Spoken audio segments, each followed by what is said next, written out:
নিজস্ব ঘর থাকার পরেও দুটি সন্তানের ভবিষ্যৎ চিন্তা করে দুটি পাকা ঘর বরাদ্দ নিশ্চিত করেছেন বাবা মা। ঠিক তখন আরেক মা শরীফা ৮ মাসের অনাগত সন্তানকে পেটে নিয়ে অন্যের জমিতে ঝুপড়ি ঘরে বৃষ্টির দিনে না খেয়ে রাত কাটাচ্ছেন। এমন ঘটনা চোখে পড়বে বাগাতিপাড়া উপজেলার পাকা ইউনিয়নের সালাইনগর আশ্রয়ন প্রকল্পে। আবাসনের পুরাতন ঘর ভাঙার সময় আমি এখানে আমার মামি হয়, মামি বললো যে আমি একটা বাসা ভাড়া দিব, তো আমাকে কইলি যে আমার ওখানে ঘর তুলো গা। তাই ঘর তুলে এখানে আইছি। আসার পর 6 মাস হয়ে যাচ্ছে, এখানে নতুন ঘর হয়ে গেছে, সবাক দিছে। যেদিন ঘরের লটারি করবি তার আগা দিনও মানুষ এসে কইছে যে রায়হানের নামে ঘর হয়েছে, ওর ঘর হয়ে গেছে, আর কোনো টেনশন নাই। ওই জন্য আমি আর কারো কাছে যাইও নি, ইয়াও করিনি যে আমার ঘর তো হয়ে গেছে, কোনো চিন্তাই নাই। রাঁধতেও পারিনি, খাতেও পারিনি। ঘরে যে পানি পড়ে শোয়াল জানতে লিয়া বসে থাকতে হয়, বিজনি খাতা গুছাই লিয়া। বাচ্চার আর ডেট দিতে 1 মাস 7 দিন। 1 মাস 7 দিনের মধ্যে সিজার করে বাচ্চা তুলে দিতে হবে। এদিকে শমসের আশ্রয়নে থাকতেন, সেই সাথে পাশেই ছিল তাদের বাড়ি।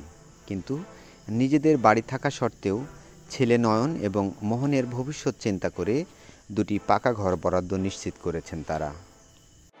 প্রথম ঘর হয় তখন আমার 2টি বাচ্চা আছে, 2টি বাচ্চা বিয়া শাদী করেছে, 2 ছেলে। তখন মনে করেন যে আমি এই 2 ছেলের লাগি আমি প্রথমে এই ঘর 2টি লিছি, যে যদি ভবিষ্যতে মনে করেন যে আমার বাচ্চা 2টি এখানে বাস করতে পারে, এই বলে মনে করেন যে লিচি নেওয়ার পর এই যাবৎ পর্যন্ত মনে করেন যে আমরা এখানেই বাস করতেছি, 2টি বাচ্চা আমার। তো ওইটি মনে করেন যে আমি 2 বাচ্চার লাগি লিচি ঘর। এখানে পাশের বাড়ি, ওখানে বর্তমান আমি আসি ঠিক আছে, কিন্তু ওই জমিটা মনে করেন যে 20টা ভাগিরপুর। আর আমি লটারির ঘর পাইছি হচ্ছে 37 নম্বর ঘর পাইছি। আরেকটা ওই যে বেটা পেয়েছে 12 নম্বর, বড়টা মোহন। আমি এখন ওই ভাগিরপুরই আছি। আর এটা আপনারা বাবা মা বসবাস করে কতদিন? ওরা তাও মোটামুটি ধরেন নয়ন ধর ছোট থাকতে মোটামুটি তাও 18-20 বছরই বেশি হবে। এই ঘরে বসবাস করা অবস্থায় তো আপনার ঘরও ছিল ওখানে? হ্যাঁ, ঘর ছিল। শুধু কি তাই, বাবা ছেলে থাকার সুবাদে এবার ঘর বরাদ্দ পেয়েছেন শ্যালক ও 2 নাতি। ঘর পাবার যোগ্য হলে নিশ্চয়ই পাবে তারা। কিন্তু এর আগে থেকেই আশ্রয়নে ঘর বরাদ্দ পাওয়া এবং 99 বছরের জন্য কাগজ পাওয়া বৃদ্ধাকে ঘর দেওয়া হয়নি। আমার একটু ডাকা হয়েছিল, আমরাও গেছি না।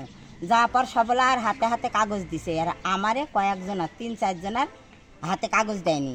কইছে যে আপনার একটা করে সই বাকি আছে, সই করে ওর সাথে কাল আপনার ঘরে তুলে দেব। এই বলি বই কিলা আমার বাড়ির দেয়া পেটালি। রাতারেতে হতে হতে যারা পা ধরি কানলি, টিউনোর এসিলেনের পা ধরি কান দিছে, দূর দূর করে ঘরে তাড়ি দিছে। আর রাতারাতি হতে হতে আমার ঘর বাতিল হয়ে গেছে, আর তারে ঘরে তুলে দেওয়া গেছে। তাহলে কি কারণে এগিয়ে হেলি ঘর টর ভাঙ্গে ঘর আমি পাইছি, আমার ঘর আমাকে দিছে, আমি ভাঙ্গে লিয়া গেছি। তাই ঘর হলে ঘরে তুলে দিবি, ঠেয়ে ঠেয়ে সব বাড়ি করতে কইছে। এই যে বাগানের মধ্যে বাড়ি, দেখেন ঠেয়ে ঠেয়ে মাছের বাড়ি করতে কইছে। সব বাড়ি হয়ে গেছে। তারপরে সব যারে আসিলে এখানে প্রথম থেকে তারে ঘর দেওয়া বাদ দিয়ে নতুন নতুন লোক আইনি তুলে দিছে। এছাড়া স্বামীহারা নারী পুরাতন ঘরে মায়ের সাথে থাকতেন, আশায় ছিলেন একটি ঘর পাবেন তিনি। মা ঘর পেলেও ভাই বড় হয়ে যাওয়ায় আর মায়ের সাথে না থাকতে পেরে স্থান হয়েছে মায়ের ঘরের বারান্দায়। কিছুদিন হওয়ার পরই এই ঘরে ফাঁকা পায় আমি উঠেছি। এখন এই ঘর এলাকায় আমরা কোনোদিন দেখিও নি। এখন হঠাৎ করে এখন আমার জঙ্গলের মধ্যে লিয়ে গেছে, আমরা ঘর করছি। এখন ফোন দেওয়ার একটু দূরে আছে, ফোন দিয়ে ডাকে নি। এখন টাকা পয়সা লিয়া দিছে, কিভাবে দিছে এটা আমার জানা নাই। এই ঘরটা তার তুলে দিছে, আর আমরা এখনো জঙ্গলের মধ্যে ঘর আছি এখনো। এখন আমার মায়ের নামে ঘর, এখন আমার ভাইয়েরা ভাত কাপড় দেয়। এখন ওরা কথা যে তোর বিটি আছে দীর্ঘদিন থাকি, তোর বিটি ঘর পাইনি, তোর ঘর যাইতে উঠ। কিন্তু আমার মায়ের কিন্তু গণন করছে, করার পরে আমার বেটা কান্নাকাটি করি, সবাই কিন্তু জানে আমার বেটা কান্নাকাটি করছে ঘর না দেওয়ার। এখন আমি ইয়া করছি যে আমার একটা ঘর দেওয়া লাগবে আমার। এমন নানা অভিযোগ আশ্রয়নের ঘর বরাদ্দ নিয়ে। সংশ্লিষ্ট কর্তৃপক্ষ বিষয়টি সুনজরে আনবেন এমনটি দাবি ভুক্তভোগী ও স্থানীয়দের।